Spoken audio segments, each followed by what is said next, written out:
नमस्कार, आपका स्वागत है। आप देख रहे हैं सीएनबीसी आवाज। मैं हूं मनीषा गुप्ता और आज बात करेंगे चीनी की, जहां पर प्रभावों में अच्छी खासे वॉलेटाइल मूव्स अंतर्राष्ट्रीय बाजारों में देखने को मिले हैं। एक ग्लोबल डेफिसिट की बात भी यहां पर की जा रही है और उसके बावजूद भी हमने देखा है कि भावों में ऊपरी स्तरों से कुछ मुनाफा वसूली आई है। साथ ही बात करेंगे यहां पर गोल्ड सिल्वर की, जहां पर ज्वेलरी इंडस्ट्री में एक यूके इंडिया का जो एफटीए है उसका क्या इम्पैक्ट है, साथ ही साथ जून के एक्सपोर्ट्स के नंबर्स किस तरह से हैं, और इन सब पर बात करने के लिए हमारे साथ जीजेपीसी के ex chairman Colin Shah, Comdex India के director Kiran Wadhwana and Emirates investment bank के डायरेक्टर धर्मेश भाटिया जुड़े हैं। आप सभी का कार्यक्रम में स्वागत है और शुरुआत सबसे पहले यहाँ पर यूके एफटीए से कर लेते हैं। एंड कॉलिन, एक बहुत बड़ा पॉजिटिव इंडस्ट्री देख भी रही थी इसे, जिस तरह से हल्का सा डेंट या हिट हमें मिडल ईस्ट से मिला है, आपको लगता है यूके एफटीए कुछ हद तक उसे पूरा करेगा? हाँ, कुछ हद तक ज़रूर पूरा करेगा। और सी ये कैसे एक शुरुआत है। सो यूके इज़ वन कंट्री, अभी ईयू में नहीं है, बट ईयू का भी एफटीए हो जाएगा। बट उनका जो इंट्रा ट्रेड बिज़नेस है, वो बहुत बड़ा है और इससे इंडियन एक्सपोर्टर को एक फ़ायदा मिलेगा कि अभी वो लोग फ्रीली बिज़नेस से कर पाएँगे यूरोप में, बिकॉज़ जो इंग्लिश लैंग्वेज का एक एडवांटेज है, वो अपना इंडिया का नेचुरली यूके के साथ है। तो वी आर एक्सपेक्टिंग कि बहुत सारी ऑफिसेस खुलेंगी और वो एक गेटवे बन जाएगा into EU once the EU FTA is done. So exports में बहुत एक अच्छा फायदा होगा। और ये एक्सपोर्ट्स का मैं एक और चीज आपको बताना चाहूंगा कि जो जून के नंबर्स आए हैं कॉमर्स मिनिस्ट्री से, अभी तक we don't have the sector wise details, but overall June has been much stronger than same period last year. So exports are on a slight upswing. Alright, even as हम ministry के numbers का यहाँ पर इंतजार करेंगे, लेकिन Colin, as industry के लिहाज से क्या नंबर्स हैं ये? नहीं, वही इंडस्ट्री के नंबर्स जो स्पेसिफिक है वो अभी तक आने बाकी है। वो आज नहीं तो कल आ जाएंगे शाम तक। बट जो कॉमर्स मिनिस्ट्री के ओवरऑल एक्सपोर्ट्स के नंबर आए, वो gems and jewellery sector April to June is double digit up. तो एक वो अच्छा पॉजिटिव सिग्नल है कि जो सीजन की शुरुआत एक अच्छे पॉजिटिव नोट पे हो रही है। एंड अगर हम कंट्री वाइज यहाँ पर बात करें कॉलिन, तो कहाँ पर आप बेहतर ट्रेड एज ऑफ ना होता हुआ देख रहे हैं? बिकॉज मिडल ईस्ट अभी भी थोड़ा सा चॉपी वाटर्स पे है। इवन एज हम दुबई में काफ़ी लोगों से बात करते हैं, वो कहते हैं जैसे ही फ्लाइट्स शुरू होती हैं ट्रेड फिर थोड़ा नॉर्मलाइज होता है, एंड ऑफकोर्स थोड़ा सा बैक एंड फोर्थ वहाँ पर है। उसके अलावा अगर हम US and China and now of course Europe की बात की जाए, तो कौन सी इंपॉर्टेंट मार्केट्स हैं इंडिया के लिए एक्सपोर्ट्स के लिहाज से?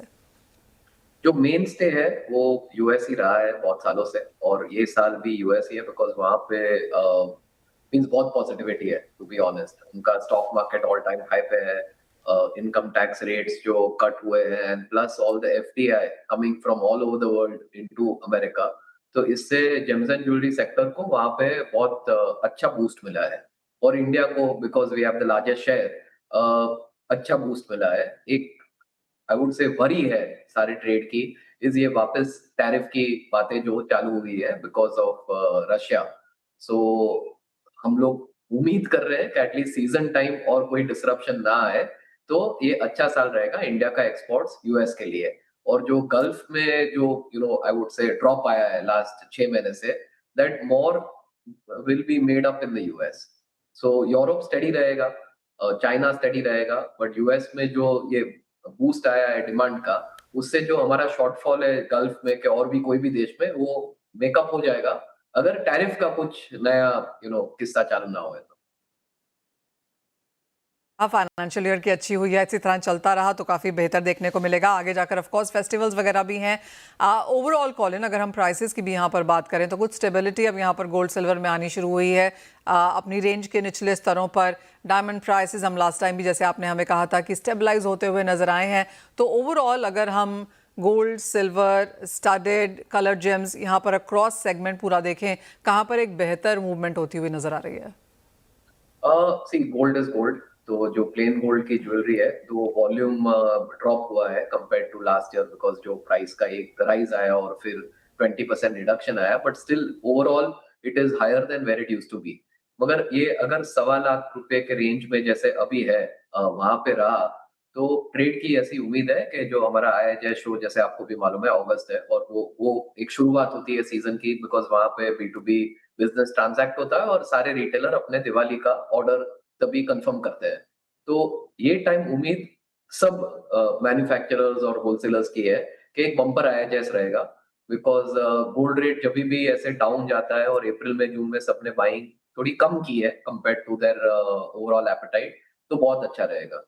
Now like you also know, लगभग 50-55% ऑफ जो इंडियन इंडस्ट्री है वो वेडिंग पे निर्भर है, और वेडिंग भी ये साल काफी स्ट्रांग है। तो जो 40% है वो एवरीडे वेयर और ओकेजन ज्वेलरी और वैसा है, बट जो वेडिंग का हमारा मेन स्टे बिजनेस है वो ये साल भी बहुत स्ट्रांग रहेगा। और उसके कारण गोल्ड, पोल्की और जो डायमंड ज्वेलरी है जो 10 लाख प्लस है, उसमें सबको उम्मीद है कि वो एक सेगमेंट बहुत स्ट्रांग रहेगा। So that is the overall segmental, I would say, demand analysis. Colin, आप कहेंगे इन सम सेंस यहाँ पर movement away from investment back to jewellery आती हुई नजर आएगी? हाँ, जरूर। सी ये जो लास्ट 1-2 महीने से जो हुआ है, द पुश टुवर्ड्स एक्सचेंज, बराबर है। तो पहले जो बहुत सारी ज्वेलरी और इन्वेस्टमेंट डिमांड भी लगभग 20% जैसी थी between Boolean, bars, coins, but ये एक्सचेंज का जो बड़ा पुश सारे रिटेलर्स अक्रॉस इंडिया कर रहे हैं, उसके कारण बुलियन, बार और कॉइन से थोड़ा शिफ्ट हम लोग देख रहे हैं टुवर्ड्स ज्वेलरी। एंड स्पेशली अगर आप एंट्री लेवल देखोगे 10,000 से 50,000 की जो रेंज है, वहां पे इसलिए नेचुरल डायमंड को भी अच्छा बूस्ट मिल रहा है, बिकॉज वो रेंज में प्लेन गोल्ड आजकल बहुत मिलता नहीं है। So plain gold jewellery we are seeing a boost over 1 lakh, और 10 से 50,000 में नेचुरल डायमंड का भी अच्छा खासा पुश देख रहे हैं ट्रेड में। Final question Colin, gold silver prices में यहाँ पर अब क्या लगता है? हाँ, तो gold we are expecting with the volatility, देखो आपको भी मालूम है वॉर वापस चालू हो गया है। अभी लग रहा था कि लास्ट थर्सडे फ्राइडे तक दैट इट्स बिहाइंड अस, और क्रूड भी एक स्टेडी प्राइस पे रहेगा, गोल्ड सिल्वर स्टेडी रहेगा, रुपया भी स्टेडी होगा। बट अगेन लास्ट 3-4 दिन में rupee has devalued, crude oil has gone up, and gold and silver will be volatile. So बहुत बोलना मुश्किल है। उम्मीद वो है कि ये दिवाली तक एक रेंज बाउंड अगर $200 के रेंज में गोल्ड रहे तो इंडस्ट्री के लिए अच्छा है। और बहुत आई वुड एक्सपेक्ट कि ये डील कुछ जल्दी हो जाए, सो वो उम्मीद है। बट कोई भी बोल नहीं सकता because every week it changes, so मेरे लिए भी बोलना थोड़ा मुश्किल है ये हर weekly changes. Point taken Colin, as always बहुत शुक्रिया साथ जुड़ने के लिए। प्राइसेस, ट्रेंड्स, एक्सपोर्ट्स, एफटीए सभी पर अपना एनालिसिस भी शेयर करने के लिए। वेल आगे बढ़ते हैं और धर्मेश भाटिया को अपने साथ जोड़ते हैं। धर्मेश, आपकी क्या सेंस है आने वाले समय में अगर किसी को ट्रेड करना हो गोल्ड या सिल्वर में, तो क्या लेवल्स आप वॉच कर रहे हैं? देखिए, मेरा अभी भी जो स्टैंड है छोटी अवधि के लिए, मैं अभी भी मंदी में हूँ। मुझे लगता है कि जो जिस रफ्तार से इंटरेस्ट रेट खड़ा हुआ है स्ट्रांग है, प्लस इवन जियोपॉलिटिकल टेंशन के वजह से भी मार्केट में आपको एक उथल पुथल देखने नहीं मिल रही है। No doubt equity market outperform कर रहा है, तो मेरे हिसाब से छोटी अवधि के लिए यहाँ पे और मंदी हो सकता है। मैं एक्सपेक्ट करता हूँ कि 1,38,000 से लेके 1,35,000 के स्तर आपको सोने में देखने मिल सकते हैं। जो डोमेस्टिक मार्केट से अगर आप कंपेयर करें, इवन तो रुपया मुझे डेप्रिशिएट लग रहा है, तो अंतरराष्ट्रीय मार्केट में $3,800 के लेवल्स आपको शीघ्र ही देखने मिलेंगे। अगर आप देखें 10 ईयर्स 30 ईयर्स ट्रेजरी यील्ड काफी स्ट्रांग है और ऊपरी तरफ सस्टेन कर रहा है। नवंबर में इलेक्शन है, तब तक मुझे नहीं लगता कि मार्केट में आपको तेजी देखने मिल सकती है। इक्विटी आउट परफॉर्म करेगी तो कमोडिटी मार्केट में आपको एक प्रेशर देखने मिल सकता है। रही बात चांदी की, चांदी भी देखिए 2-3 बार ट्राई कर चुका है 60 के ऊपर जाने के लिए, बट सस्टेन नहीं हो पा रहा। फंडामेंटली अभी भी मुझे लगता है कि यहाँ पे प्रेशर बरकरार रह सकता है, और $55 से $53 के लेवल्स आपको चांदी में देखने मिल सकते हैं, जो डोमेस्टिक मार्केट में फिर से आप मोटामोटी 2 लाख रुपए के लेवल्स आपको देखने मिल सकते हैं। तो मैं रेकमेंड करूंगा, स्पेक्युलेटर्स यहाँ पे हावी हो सकते हैं और मंदी करके चल सकते हैं, बट जिन्हें लेवाल करना है, बाय करना है, मैं उन्हें वेट एंड वॉच की सलाह दूंगा। मैं एक्सपेक्ट करूंगा कि $3,800 के लेवल और अराउंड 1,35,000 के स्तर आते हैं तो फिर वहां पे आप इनिशिएट कर सकते हैं। और चांदी की बात रही तो $55 से $50 का जो स्तर है, वहां पे फिर से मार्केट एक स्टेबल हो सकता है। जो डोमेस्टिक मार्केट में अराउंड 2 लाख रुपए के स्तर है, वहां पे आप निवेश करके चल सकते हैं, बट करंट लेवल पे मैं रिकमेंड करूंगा स्पेक्युलेटर्स को यहाँ पे मंदी करके चले। All right, that point is well taken. Metals में क्या करने की राय देंगे, क्योंकि कॉपर, जिंक में हल्का सा जो सपोर्ट है, डॉलर इंडेक्स में गिरावट का जो फायदा है वो कहां तक जाएगा? देखिए, मेरी टॉप पिक लेड रहेगी। लेड ने काफी की लेवल ब्रेक किया है अराउंड $200 का। मेरे हिसाब से ये जो की सपोर्ट है वो ब्रेक हो चुका है और कंटिन्यूसली उसके नीचे सस्टेन हो रहा है। तो मेरे हिसाब से 190 188 के लेवल्स आपको शीघ्र ही देखने मिलेंगे। आप अगर आप कंटिन्यूस चार्ट देखें तो स्लो एंड स्टेडीली 2 से 3 रुपए की गिरावट आपको हफ्ते दर हफ्ते देखने मिल रही है। तो ये एक मेरी टॉप पिक रहेगी बेस मेटल में। बाकी रही बात निकल की, तो मैं निकल की तरफ बेट करूंगा, क्योंकि ये भी आउट परफॉर्म कमोडिटी है। मार्केट 1500 से 1800 के दायरे में ट्रेड हो रही है, बट ऊपरी स्तरों पर कंटिन्यूसली इसे प्रेशर देखने मिल रहा है। तो मैं रेकमेंड करूंगा कि अराउंड 1640 1650 के स्तर में आप बिकवाली करें, 1670 का स्टॉप लॉस रखें, और 1580 तक के टारगेट के लिए आप निकल में भी मंदी करके चल सकते हैं। आप कुछ समय से बेरिश रहे हैं क्रूड ऑयल पे। आपको लगता है यहाँ पर अब एक नियर टर्म टॉप बनता हुआ नजर आ रहा है, क्योंकि 85 के आसपास के लेवल्स यहाँ पर होल्ड करे हैं ब्रेंट क्रूड के लिए? सही बात तो है। मार्केट में अगर आप देखिए तो 10% की वॉलेटिलिटी वॉर प्रीमियम में ऐड हो चुकी है। कोई भी वॉर नहीं चाहता है, प्लस इलेक्शन के जो डेट से नवंबर काफी नजदीक आ रहे हैं। तो मैं सलाह दूंगा कि आप यहाँ पे बिकवाली करके चल सकते हैं। आगे के 4 महीने बैकवर्डेशन में चल रहे हैं। अगर आप लॉन्ग टर्म देखें तो 1 साल के भी लेवल सारे बैकवर्डेशन में चल रहे हैं। ऑलमोस्ट 70 के स्तर आपको जनवरी फरवरी 2027 के लेवल देखने मिल रहे हैं। इसका मतलब है कि मार्केट में कोई भी बाइंग करना नहीं चाहता आगे के महीने के लिए। करंट में जो वॉलेटिलिटी है, जो इश्यूज चल रहे हैं, उस कारणवश मार्केट में एक स्पाइक देखने मिल रहा है। बट अच्छा मौका है। मैं सलाह दूंगा आप सितंबर अगस्त कॉन्ट्रैक्ट की लेवल्स पे आप बिकवाली करके चल सकते हैं। डोमेस्टिक मार्केट में मैं एंटिसिपेट करता हूं कि 7300 से लेके 7200 के स्तर आपको देखने मिल सकते हैं। करंट लेवल पे 7700 के लेवल पे भी आप बिकवाली करके चल सकते हैं। Point taken. बहुत शुक्रिया धर्मेश साथ जुड़ने के लिए। तो काफी सारे सेल कॉल्स वहां पर धर्मेश भाटिया की तरफ से आते हुए गोल्ड सिल्वर एग्जैक्टली वैसे ही प्ले करता हुआ नजर आया है, और क्रूड में भी जैसे उन्होंने कहा कि एक स्टेबिलिटी, एक रेजिस्टेंस अब यहाँ पर मार्केट्स में, और कुछ मुनाफा वसूली यहाँ पर शायद फिर से लौट भी सकती है। वेल, आगे बढ़ेंगे और हमारे साथ कॉमडेक्स इंडिया के डायरेक्टर किरण वाधवाना है। किरण जी नमस्कार, शुक्रिया साथ जुड़ने के लिए। चीनी में अंतर्राष्ट्रीय बाजारों में सबसे पहले उसी पर एक सेंस लेना चाहेंगे, क्योंकि कुछ मुनाफा वसूली वहां पर देखने को आई है। बीच में बाजारों को लग रहा था कि 16 के लेवल, शायद 18 तक भी शुगर फ्यूचर्स जा सकते हैं। जो ये मुनाफा वसूली है, किस तरह से और क्यों देखते हैं आप? अभी क्या हो रहा है कि जो ब्राजीलियन मिलर्स है ना, they have not price the sugar in fully. तो थोड़ा बढ़ता है ना, जैसे थोड़ा 16 के पास आता है तो they want to still finish hedging their current crop, number one. Number two, the demand in the Middle East refineries, keeps going up and down, because the moment you have war, the raw sugar demand there is reduced. So there also that buying is not there. And mostly the commodity funds are still bearish on sugar. So every time it goes a little bit higher, they go coming there to short the market. So these are few reasons why you are seeing that a market is not going much above 15 cents or 15 cents se upar jayega nahi for coming few months. But as we move forward, there is an overall deficit in global sugar production. So maybe in 3 or 4 months, you will see it closer to 16 cents. But for the current few months, 15 is going to be the range that we see. Kiran ji, साथ ही साथ अगर हम यहाँ पर ethanol blending की बात करें तो India of course E20 mandatory कर चुका है, लेकिन ब्राजील की तरफ से हमने E30 का E32 इसी हफ्ते में होता हुआ देखा है। किस तरह का इम्पैक्ट इसका बनता हुआ देखेंगे? Not much, because they are already at 30. They're just moving to 32.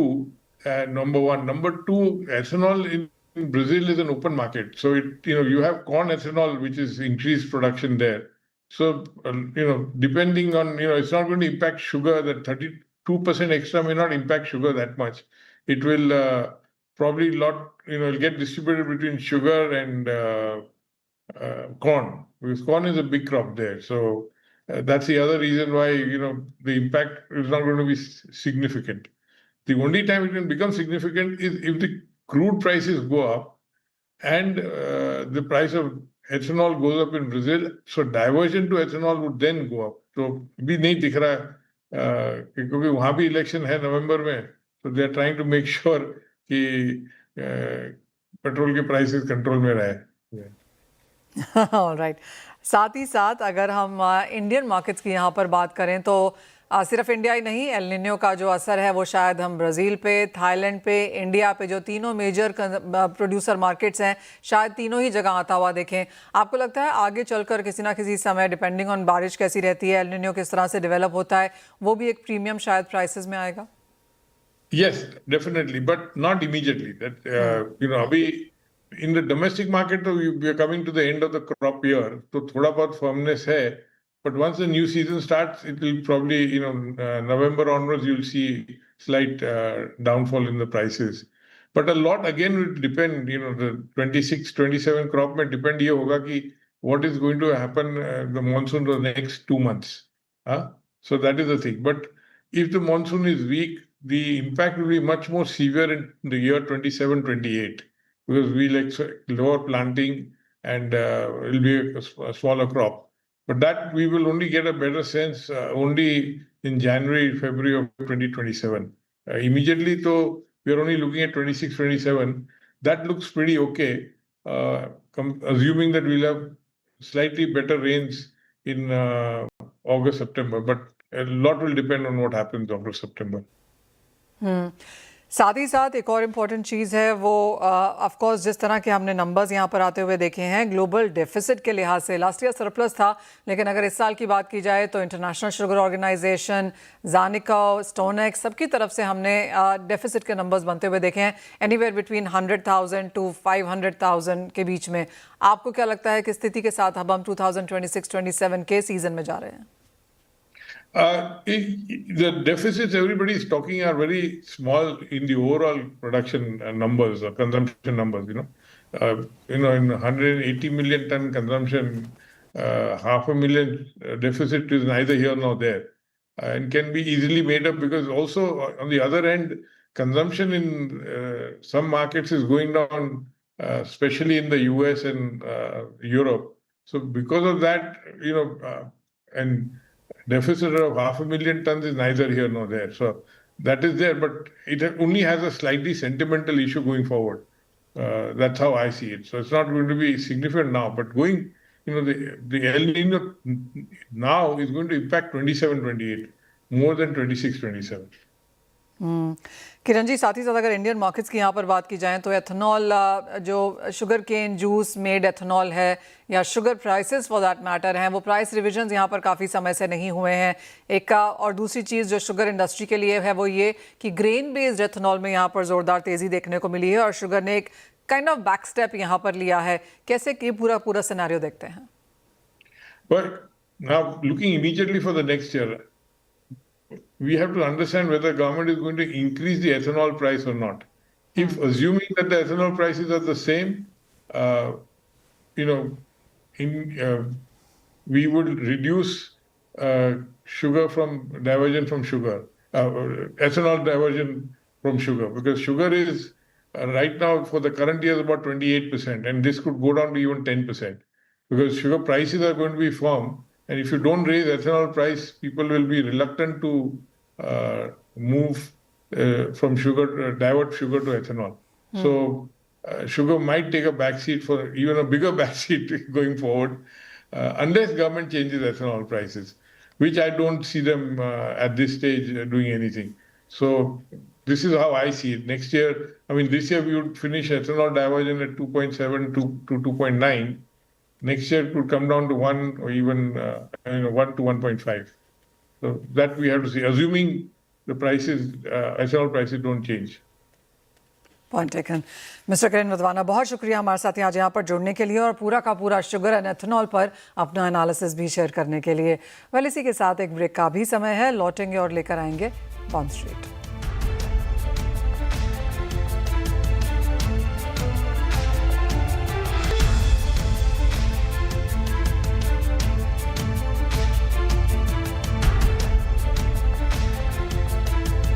CNBC Awaaz and India Bonds present Bond Street. नमस्कार, बॉन्ड स्ट्रीट में आपका स्वागत है और आपको बता दें कि फिर से एक और दिन ऐसा है जहां पर बॉन्ड्स और भारतीय रुपए दोनों में ही थोड़ा सा दबाव कायम होता हुआ नजर आया है। कच्चे तेल की बात अगर यहाँ पर करें तो यहाँ पर $85 प्रति बैरल के आसपास के प्राइसेस कायम हैं। इस साल में कच्चा तेल अब तक 40% तक चढ़ चुका है और प्री वॉर के जो प्राइसेस है वहाँ से हम 17 से 18% ऑन द हायर साइड हैं। कच्चा तेल महीने के हाइस पर है और उससे इन्फ्लेशन कंसर्न्स बाजार में फिर से लौटती हुई नजर आई हैं। हैविंग सेड दैट, जिस तरह से हमने यहाँ पर यूएस का inflation data, labour numbers, consumer confidence numbers आते हुए देखे हैं, उससे बाजार को लगता है कि शायद ही यहाँ पर यूएस दरें बढ़ाए और वो जो प्रोबेबिलिटी है वो हमने यहाँ पर कम होते हुए देखी है, तो कुछ फ़ायदा शायद उसका यहाँ पर आगे जाते हुए दिखेगा। साथ ही साथ अगर डॉलर इंडेक्स की बात की जाए तो वहां पर भी गिरावट बरकरार है। 101 के नीचे वहां पर कारोबार होता हुआ नजर आया है, जिसका कुछ सपोर्ट हमने एशियन करेंसीज में आता हुआ देखा। बाजार फॉरेक्स इनफ्लोज को भी देखेगा, जो कि SBI फंड मैनेजमेंट के IPO पर है। 2 ही दिन में ये IPO ओवर सब्सक्राइब हो चुका है और मार्केट्स को लगता है कि कुछ फॉरेन इनफ्लोज हम इसमें भी आता हुआ देखेंगे। साथ ही साथ एक इंटरेस्टिंग क्रिसिल की रिपोर्ट आई है जो आपके सामने समक्ष रखने की कोशिश करते हैं, जहां पर उन्होंने कहा है कि भारत का 2047 का जो लक्ष्य है सिर्फ बैंकिंग सिस्टम के दम पर पूरा नहीं होगा।